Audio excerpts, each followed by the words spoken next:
to you by Sensodyne K. बस pack नहीं है। SLS पैराफिन और दूध का करंट भी कौन? तो लाइफ का करंट ऑन? कुछ भी। तो ट्राई करके देख ले। Sensodyne K toothpaste for sensitive teeth.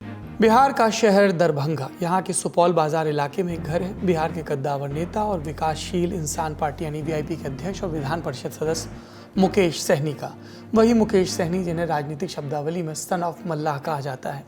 Darbhanga मौजूद इस घर में उनके पिता जीतन सहनी रहा करते थे। जब एक आध दशक पहले अपनी राजनीतिक ज़मीन तलाशने के लिए मुकेश सहनी ने दरभंगा छोड़ा और पटना में रहना शुरू किया तो अपनी मां की मृत्यु के बाद अकेले पड़ चुके पिता से भी आग्रह किया कि साथ में पटना रहें। जीतन सहनी ने मना कर दिया और कहा गांव का जीवन सुहाता है। मुकेश सहनी अपने पिता को नहीं मना पाए, खुद पटना रहने लगे। कभी कभार घर आना जाना होता था। इधर जीतन सहनी दरभंगा के घर में अकेले रहते थे। घरेलू काम में मदद करने वाले कुछ लोग थे जो अपना काम खत्म करके अमूमन तय वक्त से चले जाते थे। इन दोनों घर में निर्माण काम लगा था तो इसमें कुछ और व्यस्तताएं भी थीं। सारी व्यस्तता सुलझाने और कामधाम के बाद जीतन सहनी सोने चले जाते थे और फिर से अगला दिन शुरू होता, जो कमोवेश ऐसे ही चलता। लेकिन 16 जुलाई के दिन ऐसा नहीं हुआ। इस दिन सुबह हुई और जीतन सहनी के घर के बाहर नाते रिश्तेदारों और मित्रों के साथ भीड़ देखने को मिली। वजह, लोगों को पता चला कि 70 साल के जीतन सहनी की हत्या हो गई है। उनकी लाश खून से लथपथ मिली। देखकर लग रहा था किसी धारदार हथियार से बार बार उन्हें काटा गया। सभी अंगों पर एक से ज़्यादा घाव दिख रहे थे। लगता था किसी गुस्से में उन पर या रंजिश के तहत बार बार चोट की गई, या लूट, या जो भी इरादा रहा हो। घर के अंदर का सारा सामान बिखरा हुआ था। कागजों से भरी अलमारी गिरी मिली थी। घटना की सूचना पुलिस को मिली। पुलिस मौके पर पहुंची और प्राथमिक जांच के बाद ये बयान सामने आया। वो एक छोटी सी अलमीरा है जिसमें कुछ महत्वपूर्ण कागजात और अपना व्यक्तिगत सामान रखा जाता था, जो घर के पीछे फेंका हुआ मिला है। एक छोटा सा तालाब है गड्ढानुमा, उसमें पानी में फेंका हुआ मिला है। उसमें जो कुछ कागज पत्र थे वो कुछ गीले भी हुए हैं। उन सब की जांच की जा रही है। वो भी एक महत्वपूर्ण सुराग है। इसके अलावा टेबल पे 3 खाली गिलास मिले हैं। और भी हम लोगों को ह्यूमन इंटेलिजेंस से आसपास के लोगों से कुछ महत्वपूर्ण सूचनाएं मिली हैं। टीम अपना काम कर रही है। हमने पत्रकारों से समझा घटनाक्रम और घटनास्थल का हाल।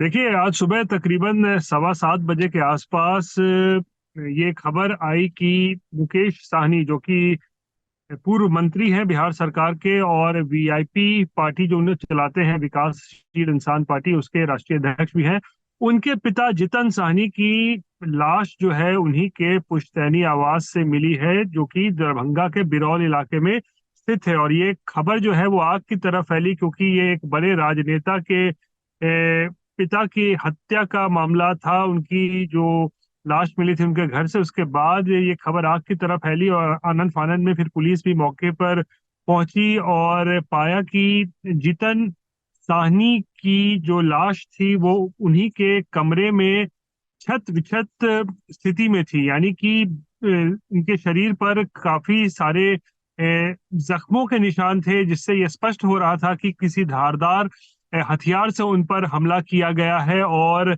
वो पहले वो जख्मी हो गए और उसके बाद उनकी मौत हो गई है। और फिर जो पुलिस की जांच अब तक आगे बढ़ी है, वो पुलिस तमाम बिंदुओं पर जो है पूरे मामले की जांच कर रही है, क्योंकि बताया। और पोस्टमार्टम जो है वो पूरा हो चुका है। उनका जो बॉडी था वो दरभंगा मेडिकल कॉलेज भेजा गया था, जहां पर उनका पोस्टमार्टम जो है वो पूरा हो गया है। और उसके बाद बॉडी को एक बार फिर से वापस उसी घर में लाया जा रहा है जहां पर ये घटना को अंजाम दिया गया था। लेकिन पुलिस, देखिए, जांच तो कर रही है। कुछ लीड्स भी पुलिस को मिले हैं आज, क्योंकि मौका वारदात पर डॉग स्क्वाड की टीम को बुलाया गया था, फोरेंसिक की टीम को बुलाया गया था। डीआईजी से भी हमारी बात हुई दरभंगा रेंज के बाबूराम से। उन्होंने बताया कि घर में टेबल पर 3 गिलास मिले हैं, कुछ पेपर मिले हैं, जो कुछ उनकी भी जांच चल रही है।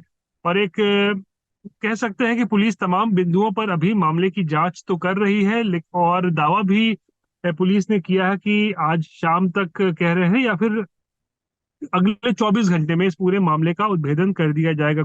जब जीतन सहनी की हत्या हुई उस समय मुकेश सहनी मुंबई में थे। खबर पाने के बाद वो जहाज से पटना पहुंचे और फिर रवाना हुए दरभंगा।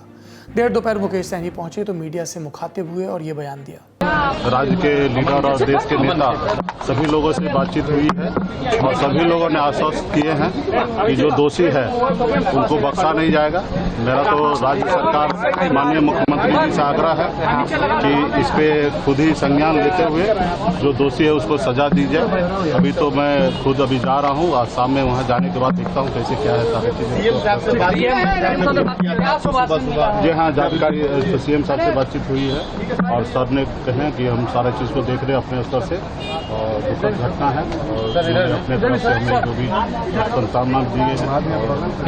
गृह मंत्री जी भी फोन किए थे, लालू जी भी फोन किए और तमाम जितने भी हमारे देश के राज्य के नेता हैं सभी फोन करे। सभी लोगों ने कहा हम आपके साथ हैं। जीतन सैनी की हत्या पर पुलिस की कार्रवाई शुरू होने के पहले राजनीति भी शुरू हो गई। जंगल राज के जो आरोप एक समय पूर्व की लालू सरकार पर लगते थे, अब नीतीश सरकार पर भी वैसे ही इल्जाम लग रहे हैं।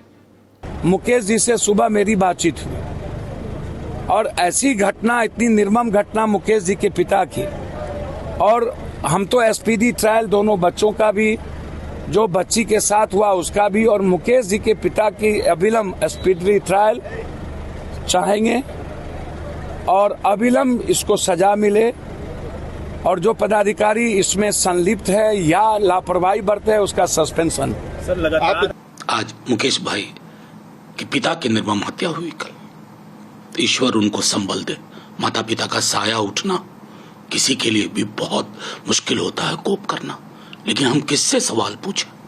रिटोरिकल स्टेटमेंट मैं देख रहा हूं सुबह से, कुछ से कुछ बके जा रहे हैं, बोले जा रहे हैं कि ट्रंप को भी वो कमाल की बात है भाई। मतलब शर्म को, हया को कहां छोड़ा है। त्वरित कार्रवाई हो और बिहार सरकार से अगर नहीं संभल रहा है तो हाथ जोड़ के विनती करता हूं कि मुख्यमंत्री जी कह दें आई क्विट। विपक्षियों के आरोपों का जवाब दिया सत्ता पक्ष के नेताओं और मंत्रियों ने। बिहार जैसे डेंसेस्ट पॉपुलेशन वाले स्टेट में हम 20 मिनट के अंदर मेरा 112 का जो प्रावधान हम लोगों ने किया है, तुरंत कार्रवाई के लिए पुलिस पहुंचती है। तो हम देश में सबसे तेज गति से काम करने वाली पुलिस हमारी है। लगातार हम लोग काम कर रहे हैं और कार्रवाई होगी, इसमें कहीं दो मत नहीं। कोई जो भी अपराधी हैं उसको बख्शे नहीं जा सकते। बिहार में कानून का राज चल रहा है, इसमें कहीं संदेह नहीं है। रहा बात मुकेश सहनी जी के पिताजी की घटना से, हम सारे लोग चिंता में हैं और संवेदना भी है। जो भी घटना का अंजाम दिया है, चाहे वो कितना हो दूर भाग जाए, प्रशासन उठा के लाएगी, उस पर उचित कार्रवाई करेगी। इन राजनीतिक बयानबाजियों के बीच उस सवाल का जवाब अधूरा रहा कि जीतन सैनी की हत्या हुई क्यों? क्या ये व्यक्तिगत रंजिश के तहत हुई हत्या थी? क्या चोरों या डकैतों ने इस हत्या को अंजाम दिया या इस हत्या का कोई राजनीतिक एंगल भी था? हमने स्थानीय पत्रकारों से घटना का स्केल जानना चाहा। थ्योरी तो बहुत सारी चल रही है। कोई कह रहा है कि चोरी की वजह से कोई चोरी करने आया था, उसके बाद उन्होंने विरोध किया इसीलिए उनकी हत्या कर दी गई। कोई राजनीतिक साजिश का भी एंगल इसमें बता रहा है, पारिवारिक रंजिश भी हो सकती है। ये तमाम बिंदु ऐसे हैं जिसको खंगाले जा रहे हैं। पुलिस सभी को जो है नकार नहीं रही है एक भी एंगल को। सभी बिंदुओं पर जो है वो इस वक्त जांच चल रही है। और एक बात तो पुलिस ने साफ किया है कि इस पूरे मामले में एक नहीं बल्कि एक से ज्यादा हमलावर जो है वो शामिल थे, जो इस पूरी घटना में शामिल है। और अभी तक मर्डर वेपन जो है, जिससे वेपन का इस्तेमाल किया गया था, हथियार का इस्तेमाल, वो भी अभी तक बरामद नहीं किया गया है। हालांकि पुलिस कई लोगों से जो है वो पूछताछ इस पूरे मामले को लेकर कर रही। मामले में जांच करती पुलिस ने 2 संदिग्धों को हिरासत में लिया है। पूछताछ जारी है। जांच की दिशा और सफलता में कितनी देर जैसे सवालों पर तमाम तबकों के जवाब क्या मिले, समझते हैं। अभी तक की जो सूचना मिल रही है उसमें घर की अलमारी एक बाहर पाई गई है, उसमें कुछ रुपए और कागजात मिले हैं, उसकी भी बारीकी से जांच की जा रही है। घर के अंदर 3 गिलास पाए गए हैं, उसमें किस तरह का पदार्थ है उसकी भी जांच की जा रही है। घर में 3 बाइक पाई गई हैं, तो वो बाइक किसकी हैं, मोटरसाइकिल, वो उस संबंध में भी जांच की जा रही है। तो कुल मिलाकर के एक वैज्ञानिक जांच हेतु जो सभी संबंधित साक्ष्य हो सकते हैं उसकी जांच की जा रही है। इसके अलावा डॉग स्क्वाड को भी यहाँ से रवाना किया गया, वो भी घटनास्थल पर पहुंचकर उसके द्वारा जो कार्रवाई अपेक्षित है वो की जा रही है। पटना से एक एसटीएफ की टीम जो अपराध और अपराध कर्मियों में जानकारी रखने वाले दक्ष पुलिस पदाधिकारी हैं उनके साथ में भेजी गई है, जो कि तकनीकी जांच और रेड छापामारी में दरभंगा पुलिस की मदद करेंगे। घटना के त्वरित उद्भेदन हेतु एक एसआईटी का गठन किया गया है। उस एसआईटी में ग्रामीण पुलिस अधीक्षक दरभंगा उसकी नेतृत्व करेंगे। ये तो घटना के ब्यौरे हो गए। अब जानते हैं कौन थे जीतन सहनी। लोकसभा चुनाव 2024 के वक्त इंडिया टुडे हिंदी के पत्रकार पुष्यमित्र ने उनसे मुलाकात की और जीतन सहनी का एक संक्षिप्त इंटरव्यू भी लिया। इसके चुनिंदा हिस्से हम आपको आगे सुनाएंगे। पहले सुनते हैं पुष्यमित्र को, जो जीतन सहनी के बारे में और ब्यौरे दे रहे हैं। बहुत सीधे आदमी थे, बहुत एक सहज ग्रामीण व्यक्ति जो होता है वैसे व्यक्ति थे और मुझे बहुत सारी चीज़ें उन्होंने बताई मुकेश सहनी के बचपन के बारे में, उनके जवानी के बारे में। फिर यहाँ जो पीछे उनका घर दिख रहा है मुकेश सहनी जी का, उस घर को उन्होंने घुमाया और अपनी पत्नी की समाधि दिखाई और नदियाँ दिखाई और इस इलाके के मछलियों के बारे में बताया, बहुत सारी चीज़ें बताई। बहुत सीधे साधे ग्रामीण मछुआरे जैसे ही व्यक्ति थे और लोगों ने बताया कि वो अभी भी मछली पालन करते थे। 3-4 तालाब उनके अभी भी जल करवा रहे हैं, वहाँ वो मछली पालन करते थे। उनके पिता जरूर, उनके बेटे मुकेश सहनी जरूर राजनीति में बड़ा नाम हो गए, मंत्री भी रहे और उन्होंने बम्बई में अपना मुकाम भी बनाया था, लेकिन वो मछुआरे का जीवन ही जीते थे और यहाँ इस घर में नहीं रहते। वो पीछे एक घर है, उस घर में रहते थे, वहीं उनकी हत्या हुई। उस घर में कहा जाता है वो इसलिए रहते थे क्योंकि वो मछली का काम करते थे और इस घर में मछली के काम में जो बदबू और दूसरी चीजें हो वो यहाँ ना आए, इसलिए वो वहाँ रहते थे। अब सुनते हैं जीतन सहनी के उस आखिरी इंटरव्यू के कुछ चुनिंदा हिस्से। आपको उनका काम कैसा लगता है? देखिए, बेटा का जो चप्पल, बाप का चप्पल जो बेटा को हो जाए तो समझो जो वही बाप बन गया। वही बाप बन गया। क्या समझे? उसको हम क्या कहेंगे? लेकिन आपको हमको खाना का दिक्कत होगा, रहने का दिक्कत होगा, कपड़ा का दिक्कत होगा, तब न उससे कहेंगे तुम पैसा दो। नहीं, मतलब यह है कि आपके समाज के लिए काम करते हैं ना।